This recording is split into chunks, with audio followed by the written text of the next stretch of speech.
Found it. Hello, welcome to the Game. I'm your host, Rob. Welcome to Stream Street. We forget. It's the 40k adjacent show, which means I'm joined by Peter. I might actually just ignore him. I'm joined by Pete at least. Hey, What? Pete. Caca! What? We're also joined You don't even know me. We're also joined by Val. And we're also joined by the winner of the Las Vegas Nopen. I'm not sure if that's the right way to describe it, but I'm saying it anyway. Tank Roberts in the house. Hi, Rob. Great to have you on the show. Thanks for being here. Hashtag shield walls in the chat, I think is what we need to do. Obviously, so the organisers, I can't believe how lucky I am. The organisers and the winner of the Nopen all on the same show. What a bumper extraordinaire. This is going to blow you up. I think it's fair to say it was the shield wall that won, not me. I mean, you had some in creation of the shield wall. That works. Yeah. That's how it kind of works. List writing services when, I think, is the real question. Yeah. Yeah, £45.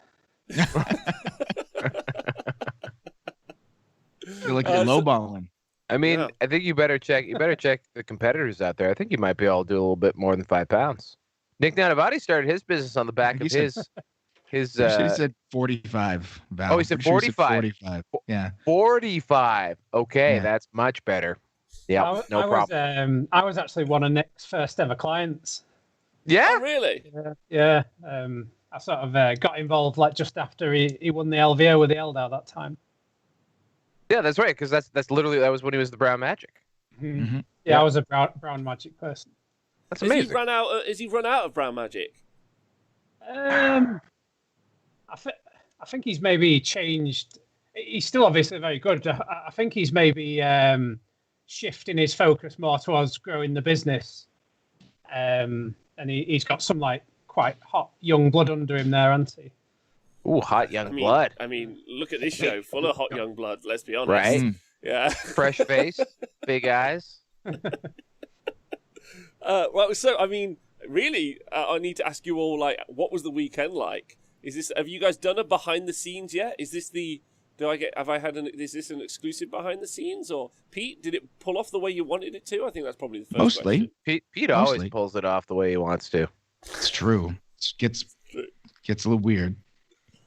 Yeah, how did it go? Very specific. Yeah. But yeah, sorry, I mean, go ahead. I think it started off with a bang for me. I was Thursday night. I was setting up. I was at work setting up a couple documents for everybody to go through for the weekend, and had my first plane crash at the airport while that was going on. So that was cool. Yeah. By the way, can I just tell a little anecdote? I can't even remember what I asked Pete, but I was like, Pete, something innocuous and that could totally wait. Pete answers in detail. Oh, yeah, by the way, can't really talk right now. Dealing with a plane crash. Vanishes. What? I mean, it was already over. It was already over. Well, that's not the impression you left. The impression you left was you were pulling someone out of a burning plane while answering questions about I wish it worked. worked. I don't wish it worked that way at all. I'm glad it doesn't work that way. But yeah, that was my Thursday. He was referenced in the local paper in very complimentary ways, although he was referred to as, quote, the tower, but it's fine. Did a great job coordinating, ensuring a safe landing for the pilot. My voice was about 2 octaves higher than it normally is. Definitely sounded like it did when I was about 13 as I went through everything, but overall super good. I'm glad you're the plane crash. I was expecting the plane crash. Everyone was okay, people. I wouldn't talk about it if it was. I probably wouldn't even be here if everyone wasn't okay. No, everything it was a smoother landing than I have seen planes take that did have landing gear. So let me get this right. You organized an international 40k tournament with content creators around the world and saved a plane from crashing. I didn't save anybody. I just called people. And was like, something's bad's gonna happen, basically, and then that was it. It was. Did he look like this guy? I did. For podcast listeners, Val has decided to discover technology for the first time, and the boomer he is, he's using Snapchat filters as if it was 2014. This was actually the plan for Serval Skull.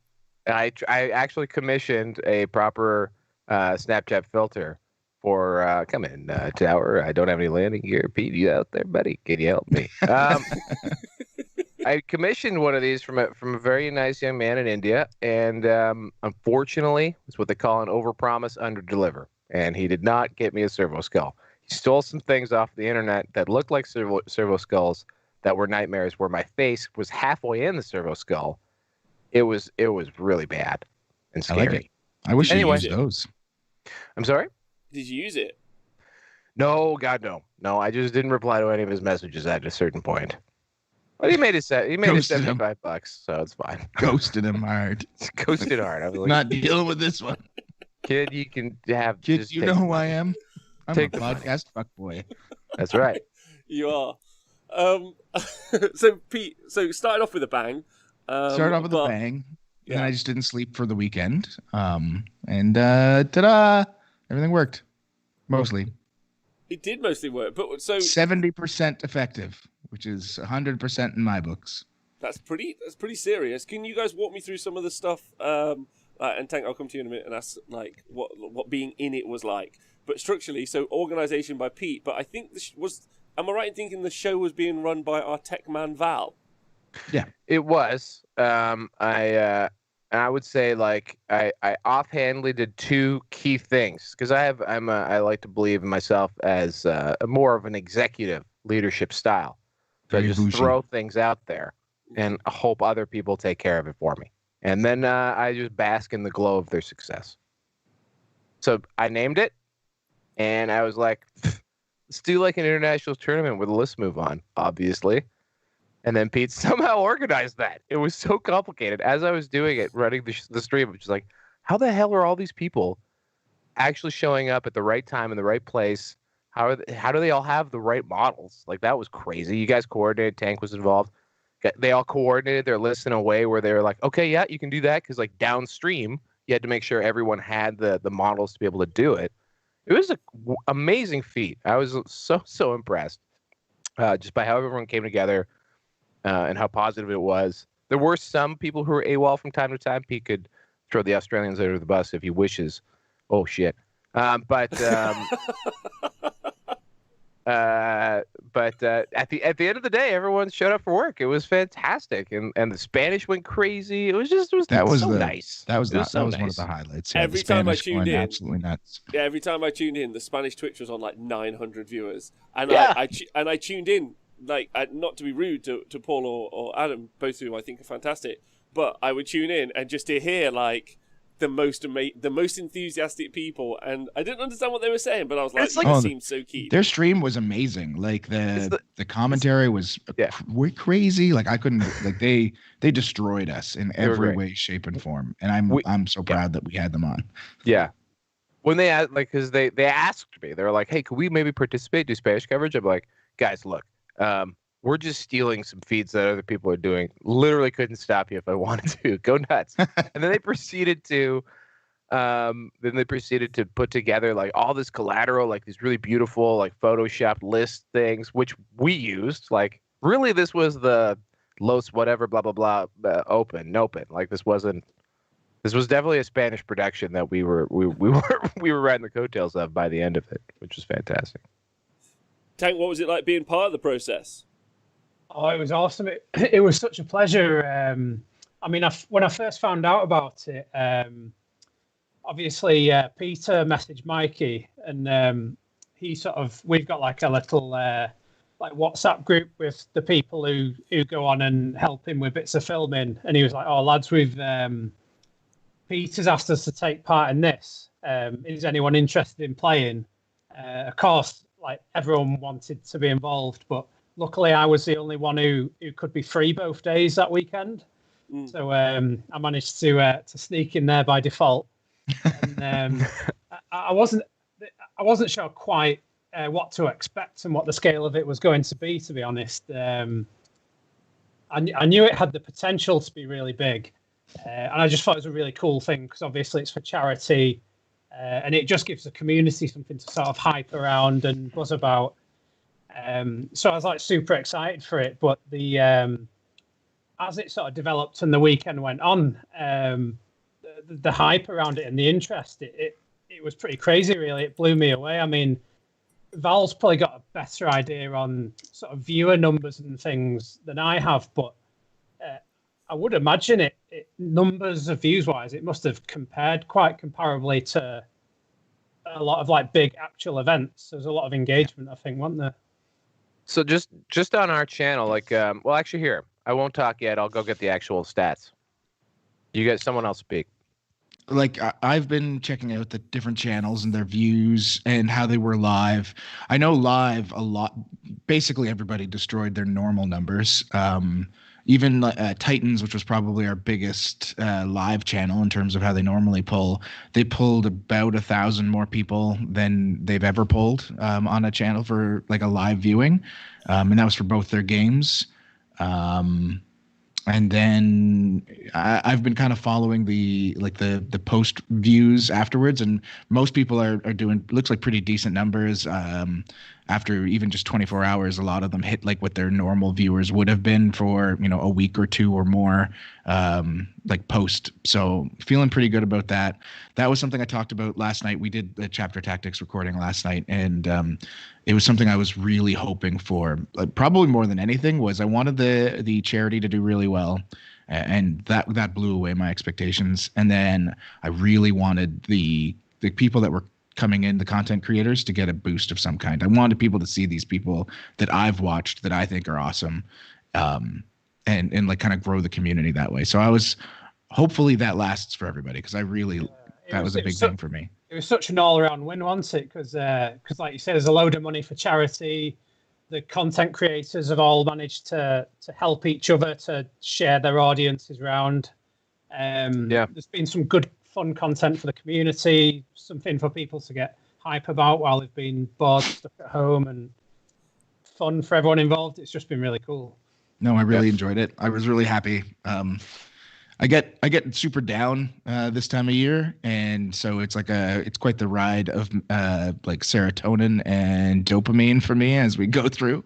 But the weekend was just great. It ended the way, like there was a point probably halfway through where I was like, I'm just gonna die here soon, and I don't know what to do. And then at the end, I was like, oh wow, this actually worked. Jesus, how did this happen? Like that was. So to give you just, so this is just the Ocho. So this is not, because we were using I have the keys to the castle, so we were streaming to the frontline gaming platforms too, which actually didn't do as well as the Ocho did somehow. I don't know how that was. But anyway, so just the Ocho, we had almost 10,000 unique viewers. We gained 2,600 followers, and we averaged 287. On the Spanish one, they shared their stats with me. They had less unique viewers, but their average viewership was like 500 or 600, like sustained for 36 hours. And we in recorded, the middle of the night. Yeah, we recorded for them. It was between like 10 p.m. and 8 a.m. was like how we were doing this, and they were like busy all the time. Yeah, Bizarre was messaging me. He was like, "It's 4 a.m. here. We have 800 viewers," and I was like, "You son of a bitch." Yeah. I stayed up to watch the final. I noticed on Art of War's YouTube, I think they had like a steady 1,000 for the whole final, and I guess Frontline would have more on top. Yeah, they had how many for the final? It said that there were 1,000 watching the YouTube for Art of War, and I guess other people would be watching Frontline separately as well. So eventually I did get the Nightbot working, which I roll Rob Symes. It did take me until way too long to figure out how to get it going, but I did get it going. And when that happened, I added a helpful exclamation point, "You suck," which would reveal the links to the streamers that we were watching, because people kept being like, "Oh, this is dumb. Let us listen to something else." So the number one Nightbot comment that we had was exclamation point, "You suck." I think that's funny. That works well. Like, and also, like, how did you guys? Were there like, what were the? Because let's say I wanted to go back and watch every single one. Like, I obviously would be mental, but like if I wanted to, but if I didn't and I wanted to cherry pick, what were the games that really stood out? Would you say? Obviously, you could chart like the Shield Wall's path to victory is a good start. Like, what else? There's a bunch of really good games. I think if I had to rate them, the number one game is the Titans semifinal because like it's just a really good game, and Drukari with the like surprise win in a very competitive setting, especially with everybody talking down on them. That was the game that I can think solidified some things and made the event better because we had some issues. We had some issues in the second round, which I knew we were going to have. I was hoping they'd be a little less apparent than they were in a couple of the games. So when the third round happened and the Titans put on such a great show, the finals were great. In the first round, I think Play on Tabletop's game for the first round, despite them being a more casual channel, was actually excellent. If you watch the whole thing, they did a really good job. There's a bunch of really good games. There's a couple sleepers, as there always is going to be, a couple snoozers that I felt bad for. But generally, like, I would say every channel had at least one game that was really good to watch, and probably that Tabletop Titans semifinal and the finals. Nick and John did such a great job explaining everything they were doing. They made it look great, and when you watch it from a competitive standpoint, and you realize there's like two things that totally changed that game around. Like it makes it even better because the score doesn't show how close a game that was. So. Okay, so some pivotal dice roll moments is what we're saying. There's or decision points. Yeah. Oh yeah. There's one pivotal decision point that I think because of how it happens, Nick misses. Spoilers for the chat. There's a point where Nick blows away like 4 shield guard in a squad, and John's like, "I'm pretty sure I'm leadership 9, so I'm just gonna roll it." And then he rolls it, and someone's like, "You're leadership 8," and he's like, "Oh, then I wouldn't roll it." And he'd already rolled it and rolled like a 6. And Nick's like, "Oh, whatever, just take it. You can auto pass it. I'm okay with that. If that's what you really would do." Because like they're buddies, they know. And John's like, "I 100% would try to auto pass this because it's like a 10-point swing for you, because it's my while we stand, we fight and some other things. And it knocks me off an objective." And so Nick's like, "Yeah, just take it." But if Nick had vected that, because he totally could have, that's a huge change in that game because that Guardian then survives like 3 rounds of Ravager fire with a 3+ invulnerable save and proceeds at the end of the game to do another 15-point swing for John when it heroically intervenes onto an objective and wipes it. That one. The only thing you have to think there, though, Pete, if you think it changes everything. If you think about the sequence, though, if John had said, "I'm going to auto pass this morale," and then Nick says, "I'll vect it," John would have to roll, and he's only losing the guy on a 6. And I don't think Nick would have spent 4 CP on the vect, knowing that he'd have to roll a 6 for it to get any return. Oh yeah, I think that's why they said, because Nick said, I would never have done that. I wouldn't have spent vect, knowing that it would only work if you roll a 6 after it. Yeah. So still, like things like that, really you have to think about when it comes to how the game changes. The fact that like that Guardian would then like cause such an issue for Nick for the rest of the game. There's such a good. It's really, yeah. It's a really. That was actually the only thing I think John misplayed in that game because I was screaming at the iPad because he could have used the Custodes transhuman then. Yeah. And he would have only had to take 4 saves instead of 8, and I bet you he only would have lost 1. And it would have that would have been quite big as well. But what's it like? What's it like watching your list be played in the final? That's got to be like such a unique experience, right? Is watching your own list be like you said, you were screaming at the pad, right? Well, it was crazy. I mean, he was playing against Nick, who's obviously one of the best players in the world, and John is himself. John was the perfect pilot for that list because he plays both. I watched their streams and them play, and he's like a really janky technical player who plays a lot of Custodes and Sisters. It was really surreal. I can sort of tell you a bit more about it after, but he was sort of messaging me before the game, asking me about secondaries to take and how to play it.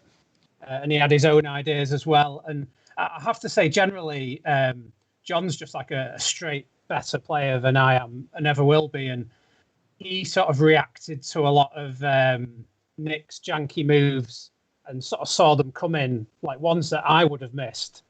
And he shut down Nick in ways that I wouldn't have realised, and Nick would have caught me out.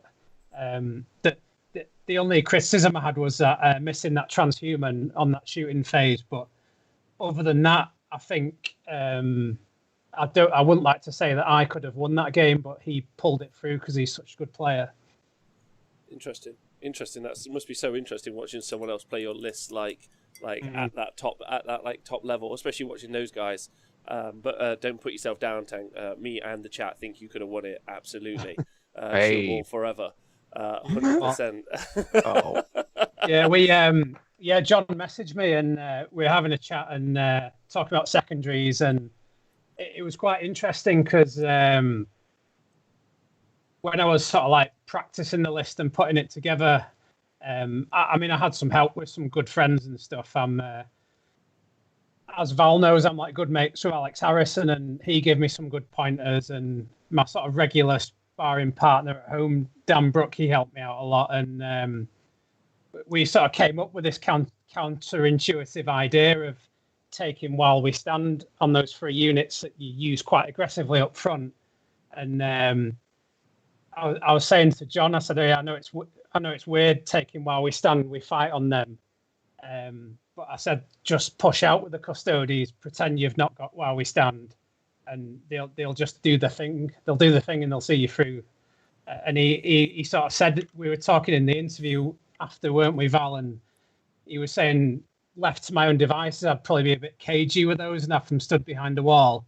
But he sort of said, like, oh, you said push out with them and use them, and it worked, luckily. So. Well, I mean, it works with them. Pete was giving you on literally Jetpack. every He gave game. you a lot of credit for mad gresh, a lot of aggression with those. I liked those it. units. It worked really well against Mikey in his Blood Angels, and then I think it psychologically destroyed him for the Necron game. I think that was a big deal. Wow. If Mikey was, Mikey said it. He was like, I'm not going to charge those shield guardians turn 1 because it didn't work for me the last game. But he was playing Necrons, which is a completely different army, and can afford to bounce off of them because that wasn't the point, right? And I think that was that was probably the big mistake for Mikey. I mean, people are talking about how he missed stratagems or whatever, but who cares? That's not what changed the game. It was literally Mikey making that decision. I don't want to go into those shield guard because I lost my last game because of them. And so he waited a turn, and that gave you all the time you needed to kill the Silent King and do what you needed to do, right? What's interesting about the conversation and some of those data points is actually is how things that are happening in game, or Tank was just talking about Nick playing against John. They play each other all the time, right? So all of Nick's janky movements, or like you were saying, or his plays, John's used to this. He plays all the time. They play together. So they they're at that skill level, but they're also at that experience level. Whereas Mikey suffering that psychological blow, like you're saying. And it's interesting how many times those small microcosms of experience that we're kind of witnessing on screen would be translated out to other games. I think one of the things that comes up a lot is when people play lists over and over and over again, they really start to trust those units, or even big up a unit, here's my scary unit, but it's not even that scary, right? Or on average it's not that big, and how much that really affects your playstyle and decisions you make on the tabletop, which is probably why the people who play the most generally tend to do the best, is probably a good point for that. 100p. I think if we went with an identical format, it probably would have made more sense to maybe do a top 8 instead of a top 16, just because it would have increased the likelihood that all of the lists could be known by the players, and so the handoffs would have been better. There would have been more chance of there be someone going 2-0, and playing the same list twice in a row. I've got a question for Tank. Did you do any prep for the list that you could potentially have wound up piloting had you lost your first game? No,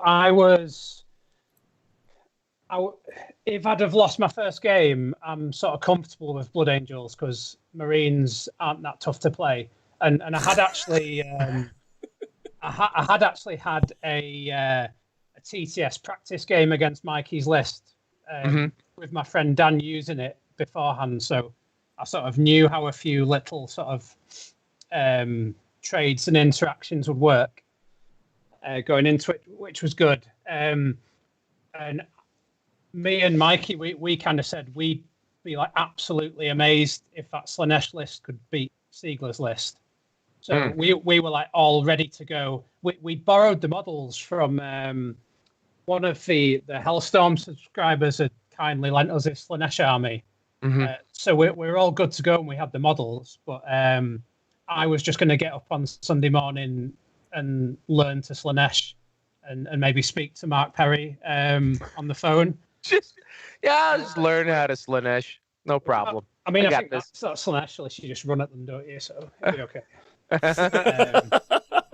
Yeah, what was an interesting backstory, actually. I finished the Blood Angel game with Mikey, and Manny was lighting up my phone. And I ended up sort of I mean, I know Manny from LVO, and anyone who doesn't know, he's one of the Glasshammer guys, and he's on the England ETC team, like famous for his jammy dice rolls and his horrible chaviness. Horrible list in the LVO last year, the artillery barrage. Yeah. And anyone who's not met him, he's a lovely bloke and like one of the most enthusiastic, expressive people you'll ever meet. Super friendly. And he was like, "Oh, Tank bro, I love your list. I love your list. I want to use your list in the next round." He's saying, "I think you can take this Necron match." He says, "I think you can take it. The mission's perfect." And he actually spoke to me. He called me for half an hour on Sunday morning, and he was saying like, "Oh, I think you should deploy like this and look at these secondaries." And he actually, it's interesting because I've heard Siegler say what he would have done, and Manny had actually prepped me. He said like he'll probably do this turn one, which he didn't.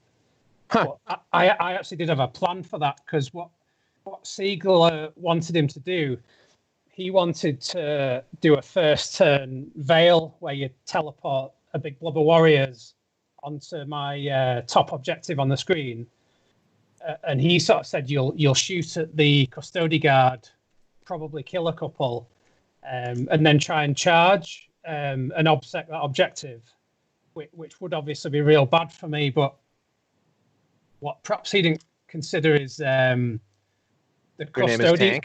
The custody guard are in cover, so they would have still had a 2-up save against the Necron shooting.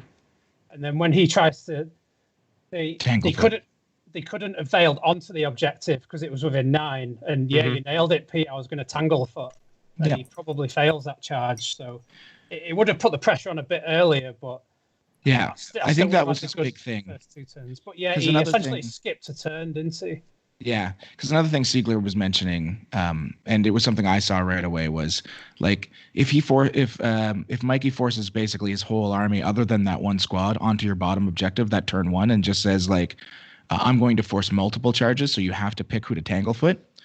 That's where you get into a bad decision, where it's like, do I take the possible 9-inch at the top, or do I Tanglefoot these guys that are now like 6 inches from me at the bottom? And then the big thing for that, and where it was really important for Mikey, is it gets the Silent King into combat 1 turn earlier. Even if because he failed his turn 2 turn. Was it his turn 1 charge he failed? It was turn 2. To be fair, on turn 2 I think he failed a 7-inch charge with a reroll. Yeah, it was like a 7 or 6-inch charge with the Silent King. I know that's not a sure thing, but it's a bit it is unlucky. And if he'd have made the charge, he would have been out of sight of the Retributors too. So and that's where being that little more aggressive, that turn 1 where he shoves everything up in your face and says, hey, like I might not make it this turn, I'm going to make it next turn. That's where the Silent King lives. And if the Silent King lives another turn, I mean, well, that guy's just doing work.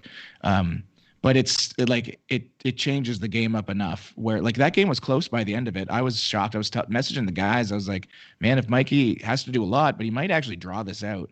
I mean, he had to kill like 3 or 4 guard and do a bunch of other shenanigans. Like it was a Hail Mary, but he made it interesting at the end. And it shows the power of that list and his Blood Angels list. That he was able to scrap out so many points with, bits and bobs left, really. Yeah. Yeah. I was very impressed with Mikey's play. Like, I know some people have been a little down, but I think it was great. Like, he made a couple early mistakes in both games, but he made up for it. He knows how to play the game. Yeah, he's a good player. So, what other than the actual matches, what was everything else like behind the scenes? How did things work out? Were there any improvements for next time? Plan on doing it again? What's the sitch? Yeah.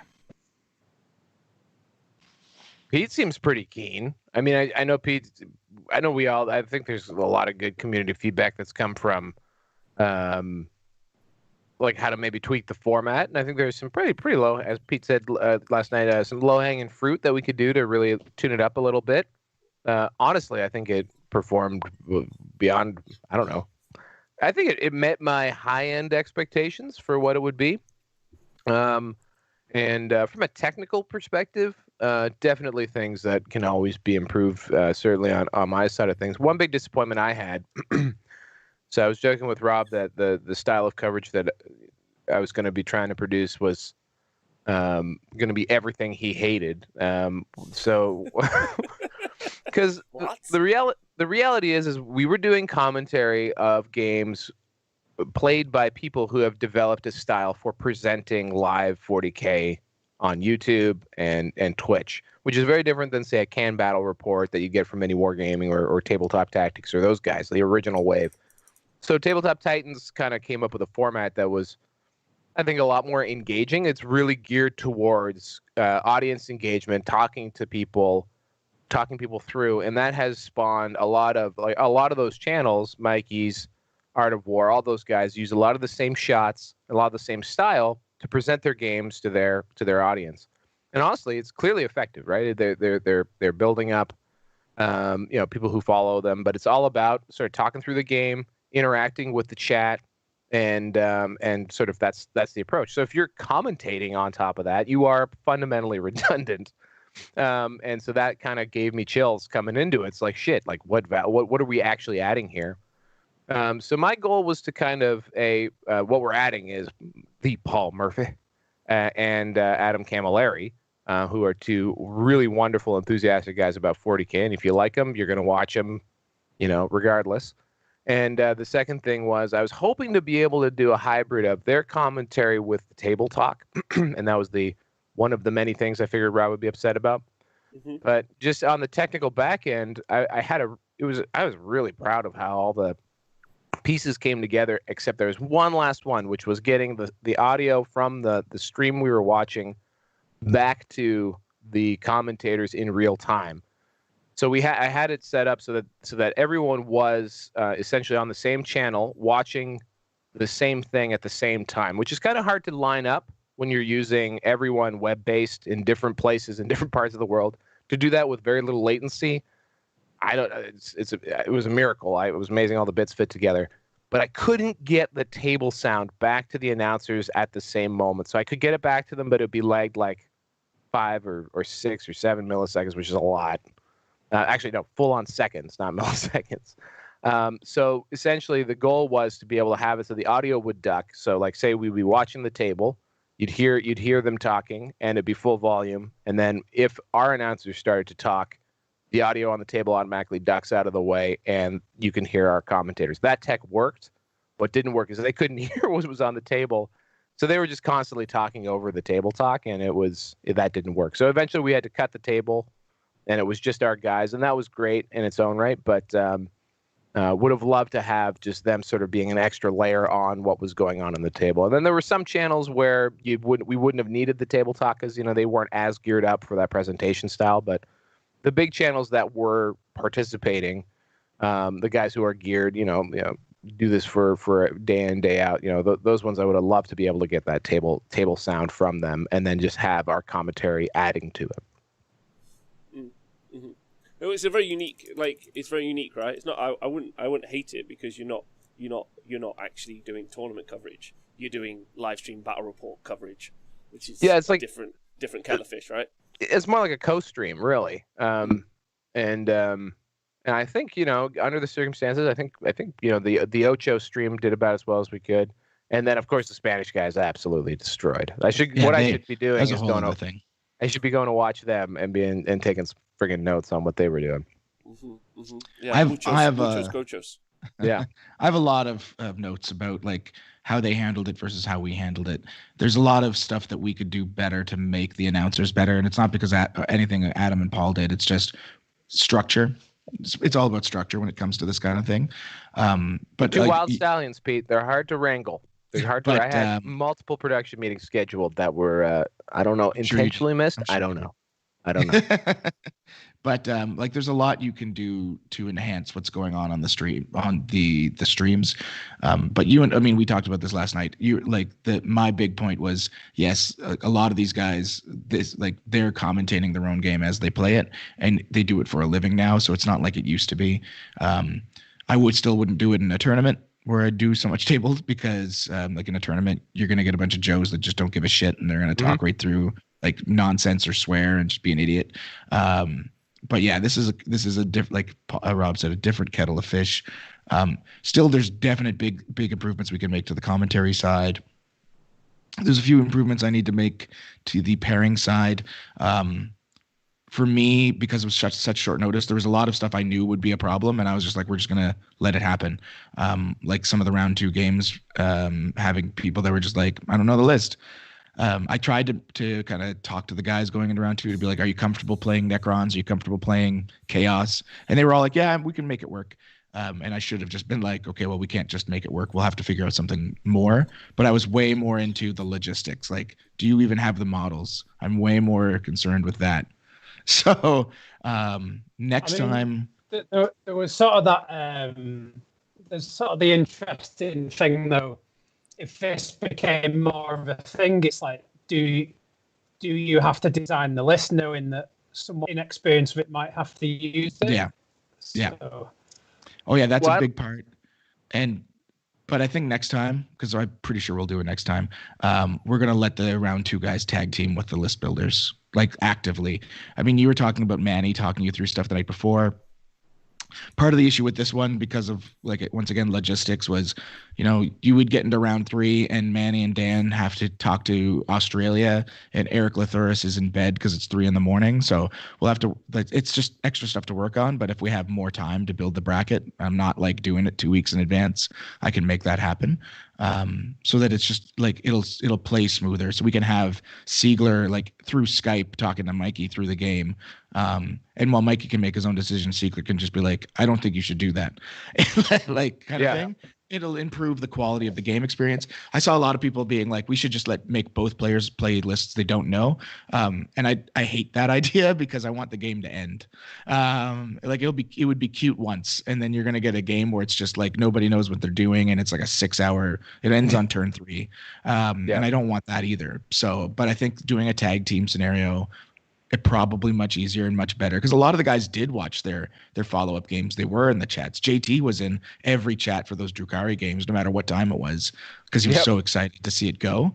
And so I saw Siegler in watching some of the games, and so yeah, that's something I'd be really into. Yeah, there's potential for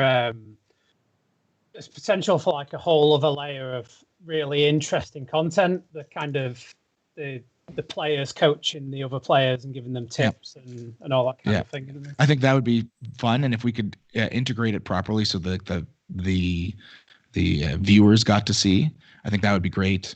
Or even you could there's a little business opportunity, super chat potential there, right? Like you could have you could even have pay $1 to scream what you're screaming at the TV at the player. Like there's just things like that because the players, they want to win, but they're kind of fumbling in the dark. It would be great to just find ways to get them more information on the fly. Because really, I think there was a bit of a push pull in the sense that people were still like, oh, this is Tank's list, or like this is Tank that's playing. Whereas really, you're trying to get your list as far as you can, right? So it's what can you do to get your horse further down the road. And actually, that was one of the cool things that Tank mentioned yesterday, was that you actually were thinking like, if I can win the first 2 games, these guys will have a chance, and that you knew that you would have a chance to play 2 in a row. Some of the lists didn't have that opportunity. So I think, having the ability to to have it be like a long distance doubles event, I think is a way that you can solve or at least improve some of those problems. Yeah, that's a big thing because I think if like TJ was on for that round 2 game with Play on Tabletop, he could easily have just been like, hey, you need to cast this power now, and the game changes completely, right? Stuff like that. With like for Mikey to have Siegler just to be able to be like, hey, don't put those guys there, go down this way. Stuff like that makes the game more interesting from a competitive side because you're getting 80% of what the guy would have done, the actual developer. So that's big. There's some website changes I need to make, but some of it was stuff I just didn't think about, and some of it was I'm the only guy doing all of it on the back end, so I just didn't have time. There was a lot of people like, hey, I want all the VODs available live, and I just was like, here's a link to where we're doing it, and if you want to watch your favorite channel, go watch your favorite channel, without really considering people but just might not know where these channels are, right? We talked about this last night as well. It's weird to me how social media works where you get recommended everything all the time, but for Warhammer we just don't. Like, I don't get recommended anything other than the stuff that I already watch. And I was talking to some folks the other day when Tabletop Tactics did their thing, like promoting us and being like, we wish we could have been there, but because of COVID, we couldn't. And how many people I knew that were like, I've never watched a Tabletop Tactics video. I've never, like, what do they do? And I'm like, they're one of the biggest channels in the whole world. How come there's no algorithm that's like shoving them in your face literally all the time? So that to me was just like a miss on my part to be like, oh yeah, I guess people wouldn't know where to find all these different channels. You have to pay for it, right? In Table Tactics' defense, no, they have a weekly free one. In their defense too, every single bat rep report maker on YouTube uses a keyword, Lawrence Baker, Tabletop Tactics. Straight up, when you actually do the analytics on all of the channels, everyone uses him as a keyword. It's hilarious. Maybe not Rob, but everyone else. I don't. Is that what you do? That's such a shitty thing to do. It doesn't have him in. And like the older channels will always have mini wargaming. So actually, if you look at Lawrence's, his has mini wargaming as a keyword. I think everyone sets up their keywords when they first start and then never touches them again.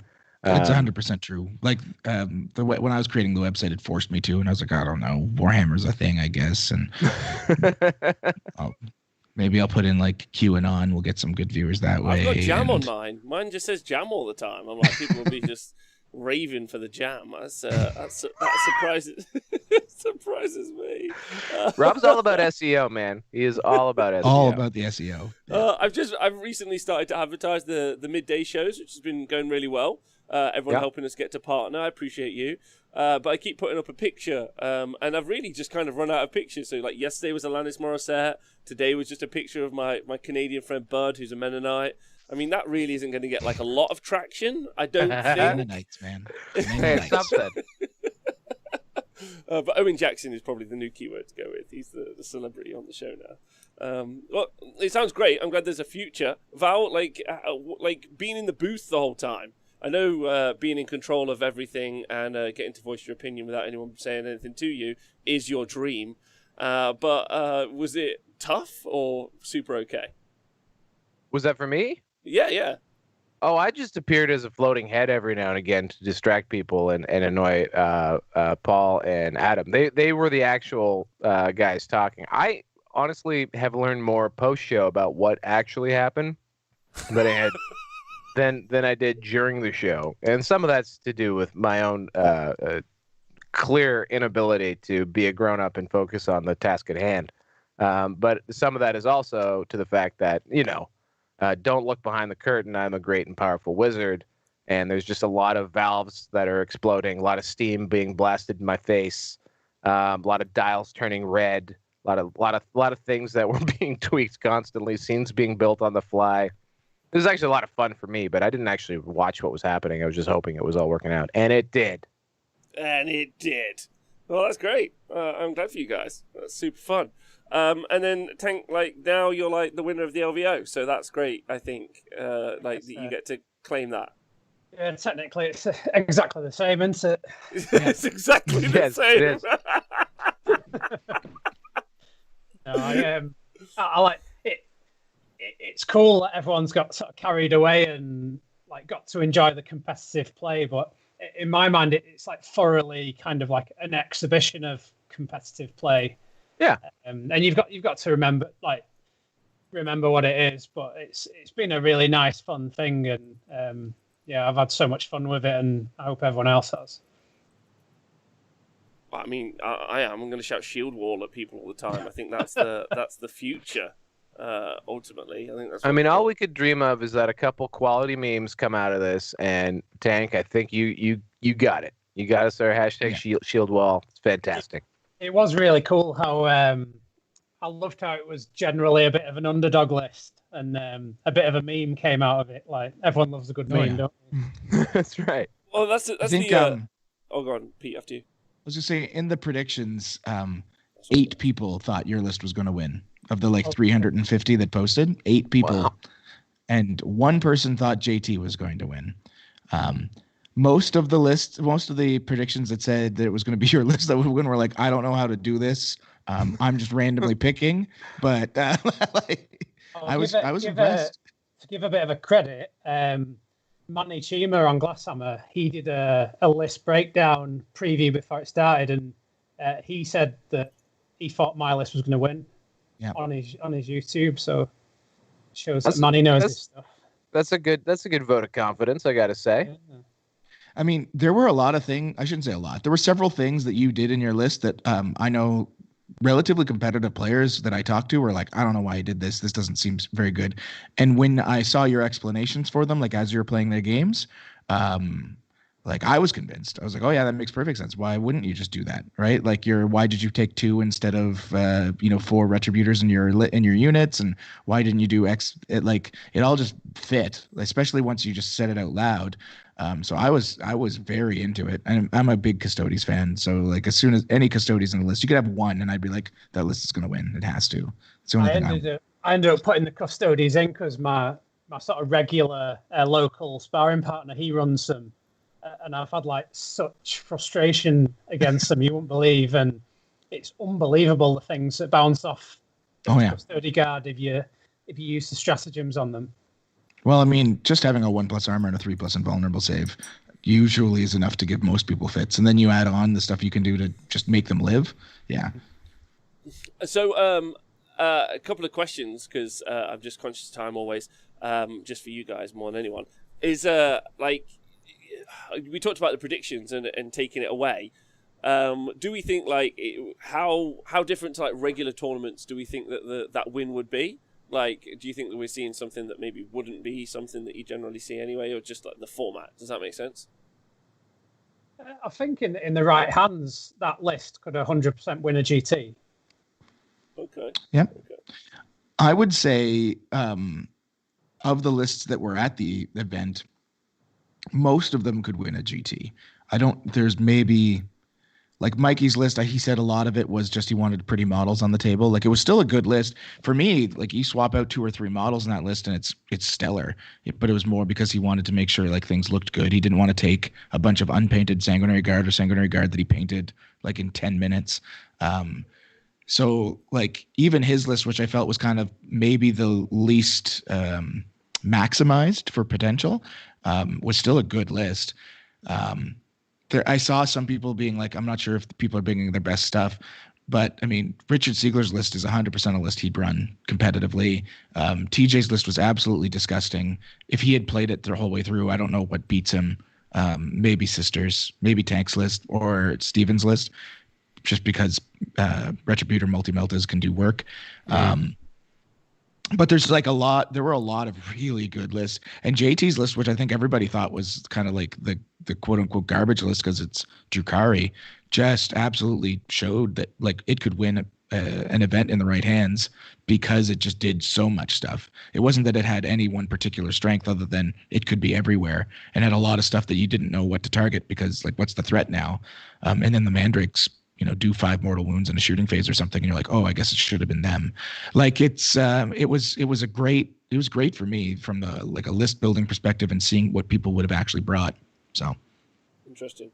So off the back of that, my question is because obviously I'm a man with diamond hands. I wanted to ask you what you guys' stonks were. Yeah, I wonder what the stonks were. What your guys' stonks are. If you guys, I don't know if you guys have done a stonk show yet. Or did we do last week? And what you would sell and what you would buy in 40k at the moment, based on information from the weekend, maybe not based on information from the weekend, just generally. I mean, Pete, you gotta be pretty excited about your Dark Angels, baby. They're they're not broken. They're good. They're really good. All rules are good. Nothing's broken anymore. I'm a narrative gamer now. I want everyone to know that. And everything I see is brilliant all the time. Because people love positivity. So yeah, you got any? Yeah, I definitely. If you were like, man, I'm not sure if I should buy some Dark Angels Terminators. Just get on that. Just buy you don't have to buy a lot. Buy a decent amount. Buy an amount that you're comfortable with. If that's 40, probably not going to win an event. But you will wreck some of your friends. They will not be happy with you. If you buy like 10, like they're not going to move. There's so much good stuff in that book. I'm so sad by how good that book is. You love that book? Because it's so good. That's great. Don't you love Dark Angels? No, you hate Dark Angels. You're telling Scrivo to fuck off, aren't you? I get it. Yeah, like literally all the time. That's not because of Dark Angels. It's because I commissioned him to do me some work, and then he just never did it. He was like, "I got you, fam." Sent me a scribble that was like a stick figure on a chair, and then he was like, "There you go, Falcon. This is the preempt. Are you good?" I'm like, "Man, as long as it looks good when it's over, I'm great." He has never talked to me again. Actually, that is actually the artwork that Scrivo can personally do. Everything else he just farms out to the same guy I have in India. Like that's. It's really just a pyramid scheme. So you're buying Terminators. What are you selling? Oh Jesus, I don't even know anymore. Okay, that's fine. That's fine. I'm selling Terminators. I'm selling Dark Angels Terminators because they are peak now, and by the time we're actually able to play in tournaments, it's over. That's it. You get the market. You understand. You haven't got paper hands. I get you. Straight to the moon with those Terminators. Tank, you got any stonks? Anything you'd sell? Anything you'd buy? I've been avidly following your stonk market. Thank you. I would actually, controversially, I would sell on Shield Custody Guard. Oh. Because I think when they get a codex, I think they'll make them 4-up invulnerable storm shields. Yeah. And I think they'll lose a couple of the tastier strats, defensive strats from the Psychic Awakening, and maybe get a boost in offense instead. I said American offense, so I don't know why. But yeah, I think overall Custodies might be at their sort of peak of their powers that they'll be for a while, and I have a feeling their codex might just make them a bit worse for some reason. So I'm saying sell on the shield wall. The other thing is, someone told me this morning, Dark Angels have got a new warlord trait or relic or something, which means that people can't take better than a 5-up invulnerable save against them. Yeah. So that's a shield wall destroyer right there. That's pretty good. It's a pretty good artifact, Pete. I mean, they have a stratagem that lets you like raise banners without telling your opponent you raised banners. Think about that. Wow. What a crazy thing. And that's they just have a stratagem that's like, we can do actions without telling your opponent. What is that? How does that play out in a tournament? Like, how do you just be like, no potential for arguments there at all. Yeah, that's not going to cause an issue. What do you do? Do you just turn down your CP counter and look at the guy and wink? Is that the situation?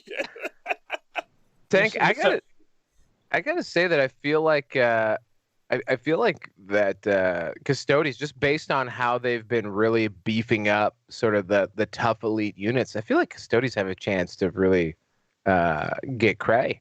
Yeah, in fact, true. I would say they are probably a buy, just purely speculative, because of what they've done with Dark Angels and others of that ilk.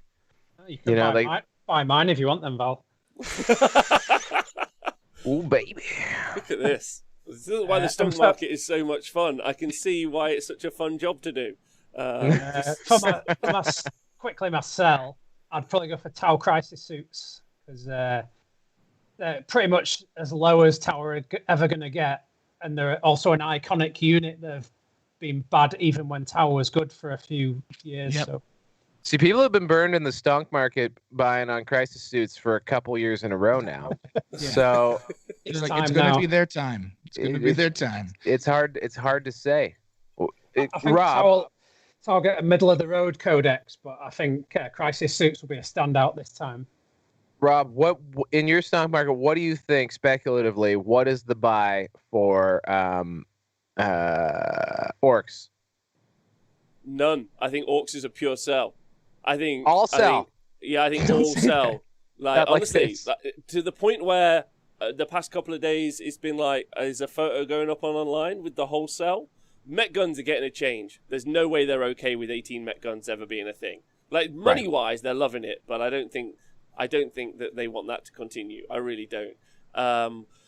The new orc range, I expect a whole new orc range, so I think everything gets updated, and whether or not you keep your boys or their boys are changed or whatever, like I think whatever they'll do a Primaris on the orcs basically, and I don't think anything that's currently out there is going to be applicable. So I big sell the whole orc range, to be honest. Wow. Yeah, Whoa. that's my stonk. This guy I is did that. this guy has insider information, people. Insider. I am insider trading. You know, I'd also probably sell your 6x4 Age of Sigmar mats. Just saying. You know what's is inside? the Martha Stewart.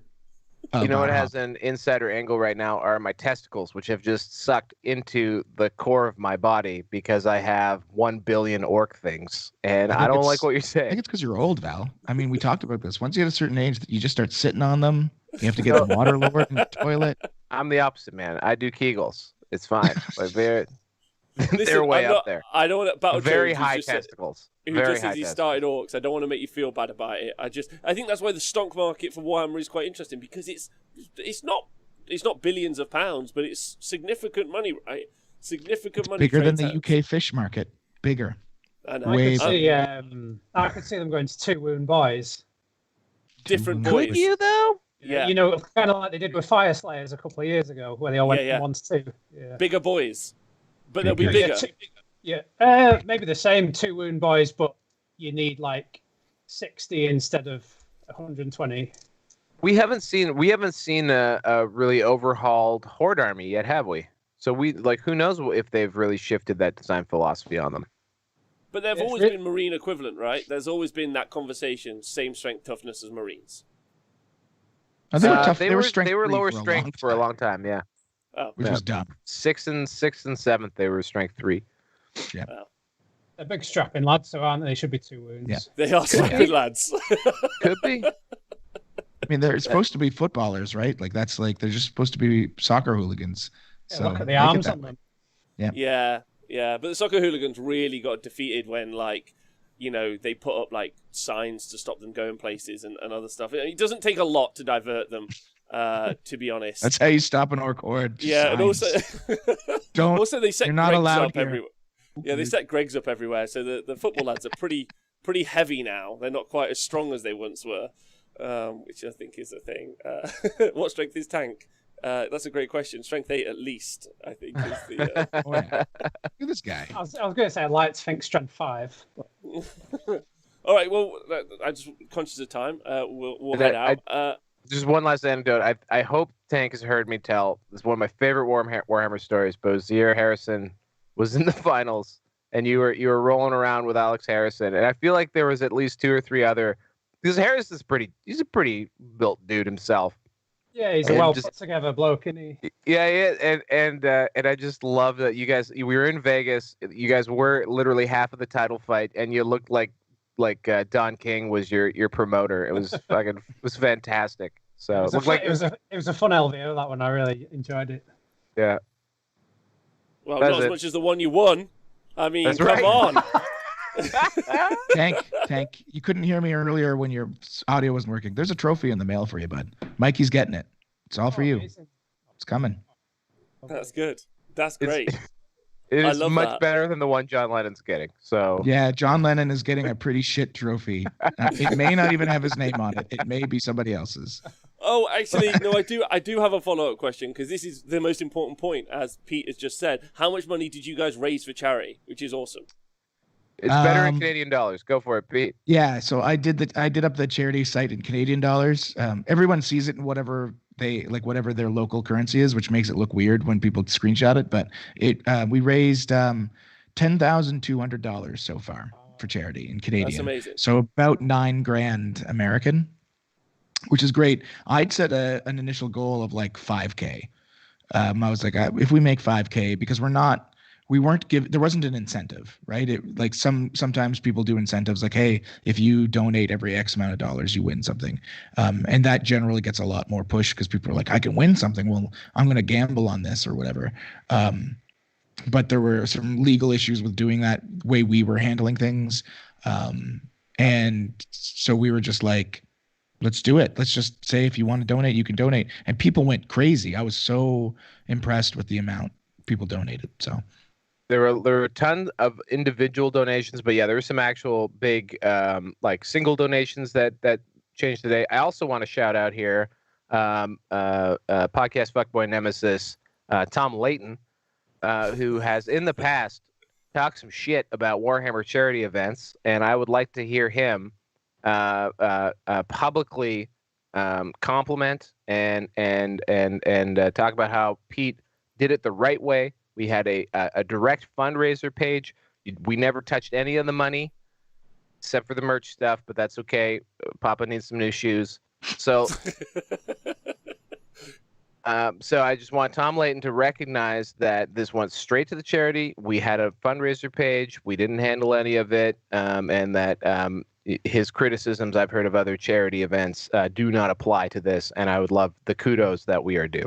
Yeah, and that's a great point. And also shout out to Tom for being belligerent about what I think is an absolutely fair thing. You guys obviously did a charity run, and it was very like a public, and you could see what the situation was. Tom has been critical in the past of people having their personal PayPal receive money for charity donations, which I think is absolutely a fair criticism and well made by him. So thanks, Valve and Pete, for doing it up front.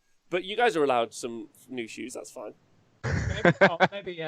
Maybe Tom could take part in the next one as I'll game your entrant.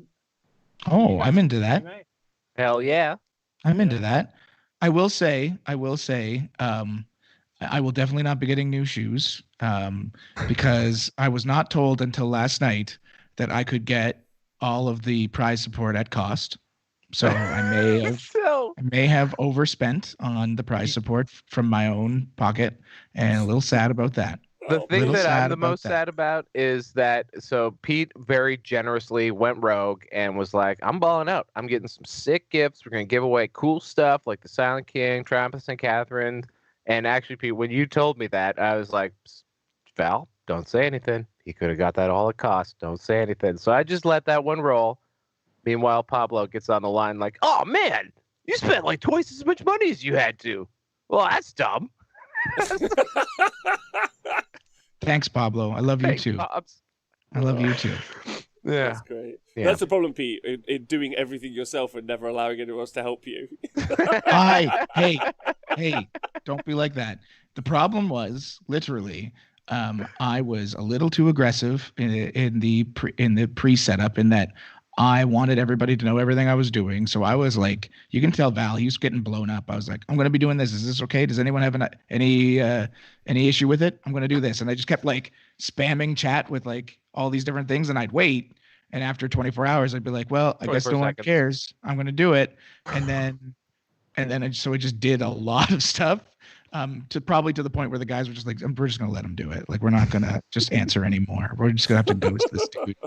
So like I went into the 40kstats.com budget, which hasn't been used this year due to no travel, and just spent it all. Bought as many prizes as I could that were big and thematic, and I'm happy for it. I'm glad some people got stuff that they didn't have before.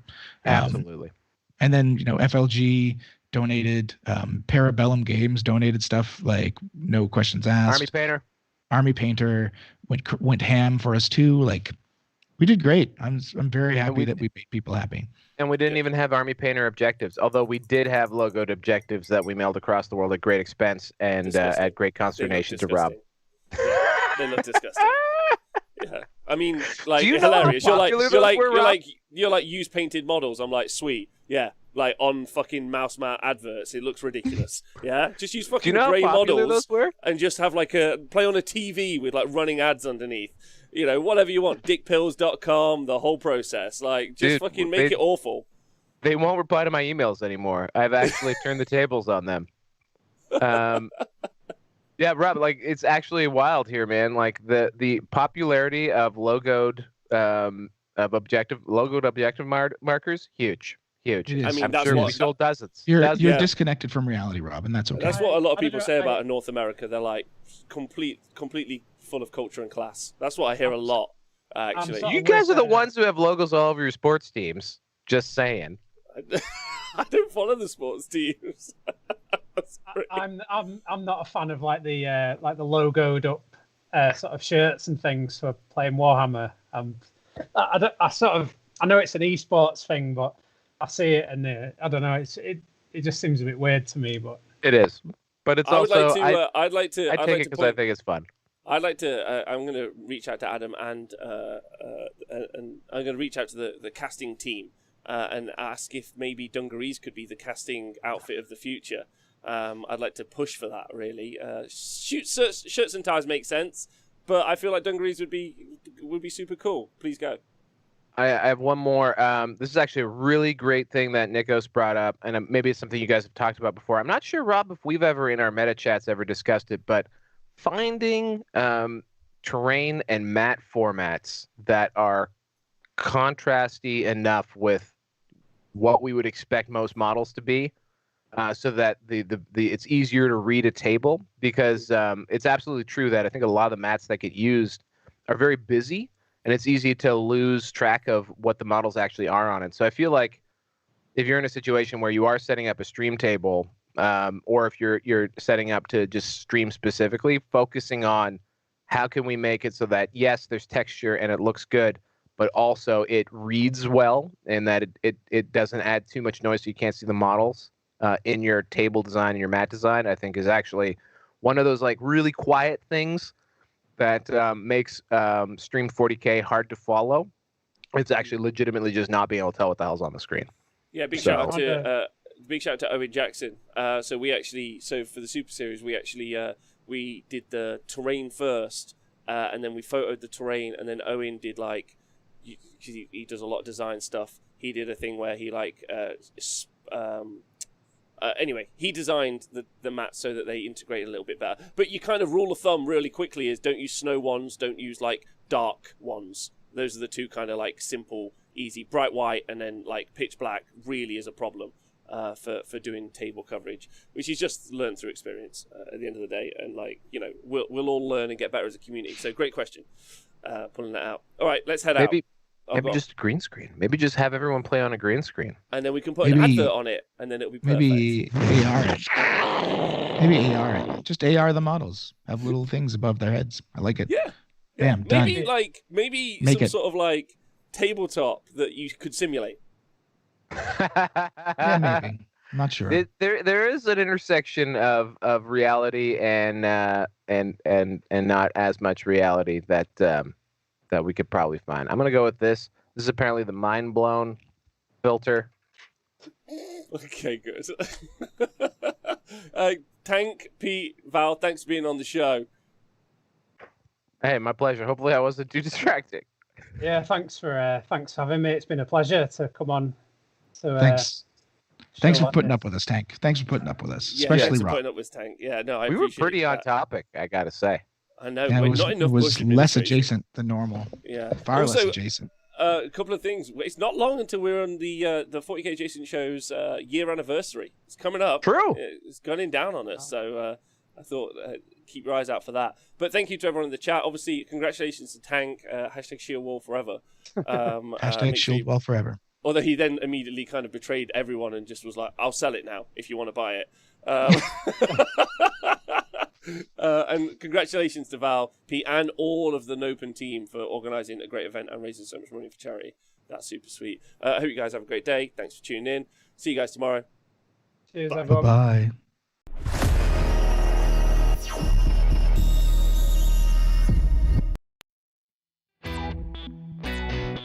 you.